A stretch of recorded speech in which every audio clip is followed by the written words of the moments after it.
Hello বন্ধুরা, নীলিমা রান্নাঘর ও ছাদ বাগানের পক্ষ থেকে সকলকে স্বাগতম। আমি আজকে দেখাবো শিল নোড়ায় মশলা বেটে হাঁড়িতে কিভাবে মটন রান্না করব।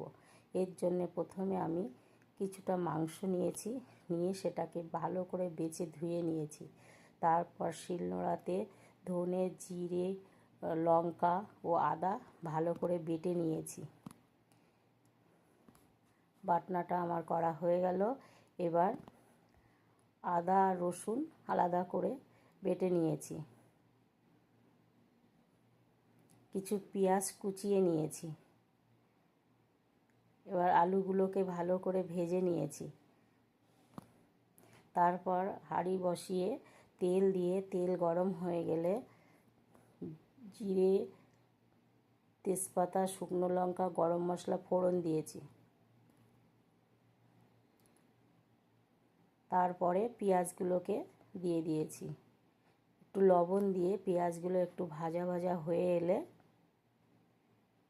তারপর আমি আদা রসুনের পেস্টটা দিয়ে দিয়েছি।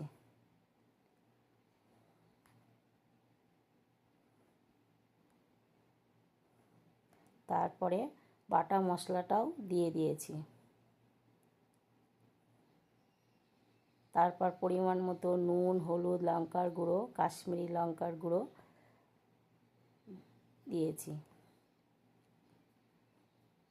দিয়ে ভালো করে নেড়ে চেড়ে কষিয়ে নিয়েছি।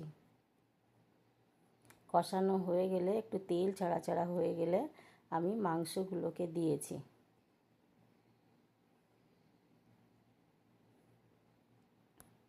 মাংসটা ধীরে ধীরে লো ফ্লেমে ঢাকা দিয়ে দিয়ে একটু বেশি সময় ধরে কষাতে হবে।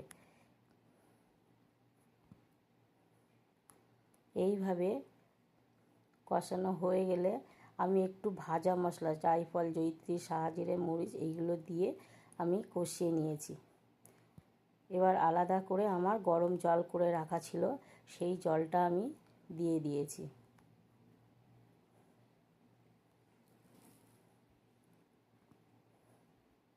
তারপরে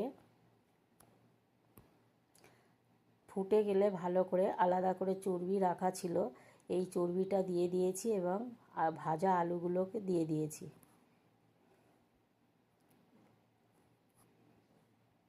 এইভাবে ভালোভাবে ফুটে গেলে তারপর দেখুন চর্বিটা কত সুন্দর রয়েছে, গলিনি, দেখতে কত সুন্দর লাগছে। কিছুক্ষণ ফোটার পরে আমি গরম মশলার গুঁড়ো দিয়ে দেবো। এইভাবে আমার রান্নাটা শেষ হয়ে গেল। এই রেসিপিটা আপনাদের কেমন